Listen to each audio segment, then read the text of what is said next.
नमस्कार, इस खास बुलेटिन में आपका स्वागत है। मैं हूं रुचि शर्मा। बिटकॉइन $28,000 के साइकोलॉजिकल लेवल को बनाए रखने के लिए स्ट्रगल कर रहा है क्योंकि वेरी इन्वेस्टर्स प्रमुख अमेरिकी मैक्रो इकोनॉमिक इंडिकेटर्स के आज बाद में जारी होने से पहले सतर्क हो गए। बुधवार को $29,100 के इंट्राडे हाई पर पहुंचने के बाद बिटकॉइन पीछे हट गया है। लगभग 3 वर्षों में पहली बार एक बुल मार्केट में प्रवेश करने के लिए बुधवार को एक रैली के बाद टेक हेवी नैस्डैक 100 पर कॉन्ट्रैक्ट्स 0.4% एडवांस होते हुए नजर आए। इथेरियम भी $1,800 के निशान पर दिखाई दिया। क्रिप्टो करेंसी मार्केट कैप पिछले 24 घंटों में 1.26% घटकर $1.17 ट्रिलियन हो गई। टोटल मार्केट वॉल्यूम 7.74% बढ़कर $50.81 बिलियन हो गई है, जिसमें डिसेंट्रलाइज्ड फाइनेंस में $5.27 बिलियन और स्टेबल कॉइन में $45.05 बिलियन का हिस्सा शामिल है। बिटकॉइन की डोमिनेंस 0.22% घटकर 46.17% हो गई है। आज के सेशन के दौरान market participants US core PCE price index, Chicago PMI, Michigan consumer sentiment और एक्सपेक्टेशन के साथ साथ एफओएमसी मेंबर विलियम्स और फेड गवर्नर कुक के स्पीचेस को करीब से देख रहे होंगे। एक्सआरपी के लिए ट्रेडिंग वॉल्यूम पिछले सप्ताह में टोकन के 26% की वृद्धि के कारण अपबिट, बिथाम और कॉर्बिट पर अरबों डॉलर तक बढ़ गया, जो वॉल्यूम के हिसाब से कोरिया के 3 टॉप एक्सचेंजेस हैं। डानिश सुप्रीम कोर्ट ने डेनमार्क के हाई कोर्ट के एक प्रायर डिसीजन को बरकरार रखते हुए निष्कर्ष निकाला कि बिटकॉइन की सेलिंग से गेन्स एक टैक्सेबल इवेंट का प्रतिनिधित्व करते हैं। सुप्रीम कोर्ट ने 2 बिटकॉइन प्रॉफिट केसेस की जांच की थी। पहले में एक कंपनी जिसने थर्ड पार्टी से बिटकॉइन खरीदा था और दूसरे में माइनर्स जो नेटवर्क की सुरक्षा के बदले में बिटकॉइन प्राप्त करते थे।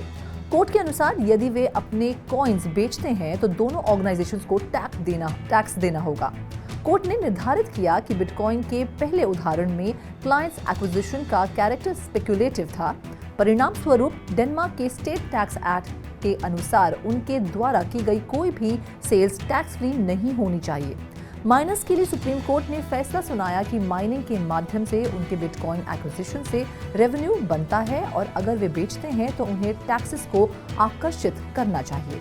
यूनिसेफ यूनाइटेड नेशंस की एक इंस्टीट्यूशन है जो बच्चों को रिलीफ और ह्यूमैनिटेरियन एड प्रदान करती है।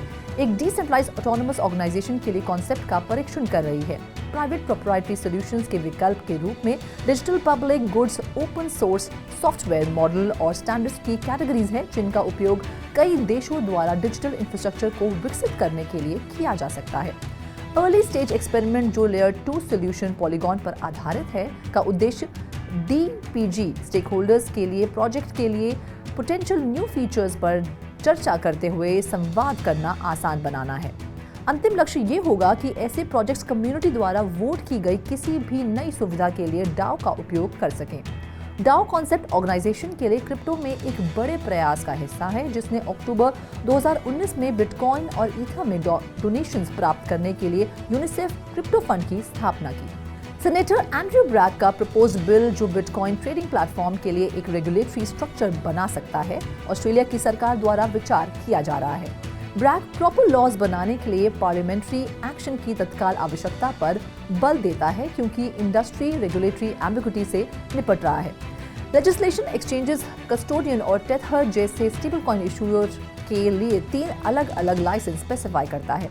सेनेटर ब्रैग पार्लियामेंट के माध्यम से एडिक्वेट रेगुलेशन की गारंटी के लिए क्विक एक्शन के महत्व के साथ अमेरिका में उपयोग की जाने वाली कन्वर्ट मेथड की तुलना करता है। ये डेवलपमेंट अमेरिकी ऑफिशियल्स द्वारा बाइनेंस और कॉइनबेस के खिलाफ मुकदमा दायर करने के लिए आया है, जो दुनिया के top 2 crypto currency trading platform है।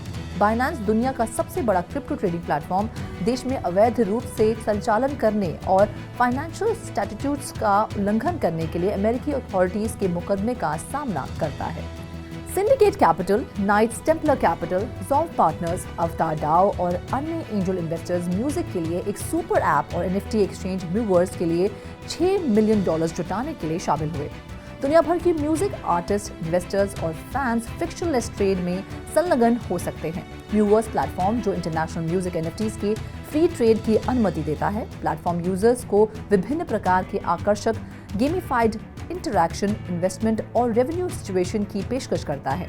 इन सिनेरियोज में अर्निंग मोड के साथ रिदम गेम और NFT एक्सचेंज शामिल हैं, जो यूजर्स को लिक्विडिटी तक पहुंच प्रदान करता है। प्लेटफॉर्म की फीचर्स और सर्विसेज में वृद्धि की जाएगी, यूजर एक्विजिशन में तेजी लाई जाएगी और सीड एक्वायर्ड में अर्जित पैसों में से यूजर एक्सपीरियंस में सुधार होगा। प्लेटफॉर्म अपने दूसरे चरण के प्रोडक्ट्स को विकसित कर रहा है, जिसमें music NFT exchange, NFT fragmentation function और इसके NFT MCT ट्रेडिंग के लिए एक AMM पूल शामिल होगा।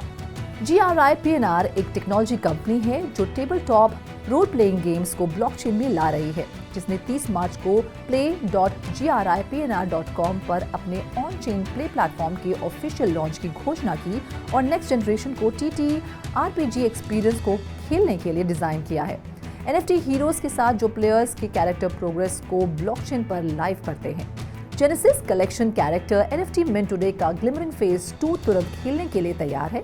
द ग्लिमरिंग के ऑफिशियल स्टार्ट के अलावा आज GRI PNR on chain play के लिए अवेलेबल कैरेक्टर्स के अपने जेनेसिस कलेक्शन के फेज 2 को मिंट कर रहा है। क्रैश स्टेबल कॉइन टेरा USD और क्रिप्टो करेंसी लूना के पीछे कंपनी के CEO क्वान डो हुआंग, जिन्हें डो क्वान के नाम से जाना जाता है, जो मोंटेनेग्रो में मुकदमा का सामना करेंगे, उन्हें 23 मार्च को झूठे कोस्टा रिकन पासपोर्ट का इस्तेमाल करते हुए दुबई जाने की कोशिश करते हुए गिरफ्तार किया गया था। उनके मॉन्टेनेग्रियन लॉयर वोजिस्लाव ज़ीवी के अनुसार टेराफॉर्म लैब्स के को प्रोसिक्यूशन फाउंडर के झूठे पर्सनल डॉक्यूमेंट्स का इस्तेमाल करने के लिए उसे पहले समाप्त किया जाना चाहिए, इससे पहले कि उन्हें अन्य देशों में प्रत्यार्पित किया जा सके। ऑफिशियल साउथ कोरियन और US दोनों से कॉन के एक्स्ट्राडिशन का अनुरोध कर रहे हैं। हालांकि मामले की जांच कर रहे प्रोसिक्यूटर को सोमवार को ये कहते हुए उद्धृत किया गया था कि प्रोसीजर में कुछ समय लाने की संभावना है, क्योंकि मॉन्टेनेग्रियन जुडिशियल सिस्टम उसे आरोपित करने का इरादा रखती है। कनेडियन सिक्योरिटीज एडमिनिस्ट्रेशन देश के फाइनेंशियल वॉचडॉग द्वारा स्थापित सख्त नियमों का पालन करते हुए अमेरिकी crypto currency exchange Kraken Canada में काम करना जारी रखेगा। एक्सचेंज कंपनी ने 30 मार्च को एक न्यूज स्टेटमेंट में घोषणा की कि कनाडा में एक लाइसेंस रिस्ट्रिक्टेड डीलर बनने के प्रयास में क्रैकन ने ओंटारियो सिक्योरिटीज कमीशन को प्री रजिस्ट्रेशन सबमिट किया है। OKX, डेरिबिट और blockchain.com सहित कुछ प्रमुख फर्म्स ने क्रिप्टो करेंसी एक्सचेंज को नियंत्रित करने वाले कनाडा के कड़े नियमों और बढ़े हुए PRU के एक सेट के लिए सहमत होने की डेडलाइन की वजह से कैनेडियन मार्केट को छोड़ दिया है, जबकि दूसरों ने कहा कि वे इस पर बने रहेंगे। बेयर मार्केट के बावजूद इंडोनेशिया में क्रिप्टो मार्केट धीमी होने के संकेत नहीं दिख रहे हैं। देश में लगभग 12 मिलियन लोगों के पास अब क्रिप्टो करेंसी है और डिजिटल एसेट एक्सचेंज उभरना जारी है। ऐसा ही एक प्लेटफॉर्म मोबी है, जिसकी स्थापना 2022 में एंड्रयू और जेफ प्राडाना ने की थी। इस जकार्ता बेस्ड कंपनी का उद्देश्य पैसिव इनकम चाहने वाले यूजर्स और अधिक सोफिस्टिकेटेड वेल्थ मैनेजमेंट प्रोडक्ट्स में रुचि रखने वाले एक्टिव इन्वेस्टर्स की सेवा करना है। मोबी ने हाल ही में डिजिटल एसेट की ट्रेडिंग के लिए इंडोनेशिया के रेगुलेटरी बॉडी बपेप्टी से लाइसेंस प्राप्त किया है। कैमरन और टाइलर विंकलवॉस द्वारा यूनाइटेड स्टेट्स में स्थापित किया गया क्रिप्टो करेंसी एक्सचेंज जेमिनाई का कथित तौर पर क्रिप्टो करेंसी डेरिवेटिव ट्रेडिंग के लिए एक ग्लोबल प्लेटफॉर्म लॉन्च करने का लक्ष्य है। रिपोर्ट्स के अनुसार जेमिनाई का प्रस्तावित प्लेटफॉर्म परपेचुअल फ्यूचर्स में माहिर है, एक प्रकार का डेरिवेटिव जिसे यूनाइटेड स्टेट्स ने ऑर्डिनरी ट्रेडर्स के लिए गैरकानूनी घोषित कर दिया है, क्योंकि उसके पास उच्च स्तर का जोखिम है और कोई एक्सपायरेशन डेट निर्धारित नहीं है। बिटकॉइन एक्सचेंज मार्केट में पर्याप्त बदलाव के बाद जेमिनाई क्रिप्टो करेंसी डेरिवेटिव्स के लिए एक ग्लोबल एक्सचेंज बनाने का इरादा रखती है। इस खास बुलेटिन में फिलहाल इतना ही। आप देखते रहिए 3.0 TV।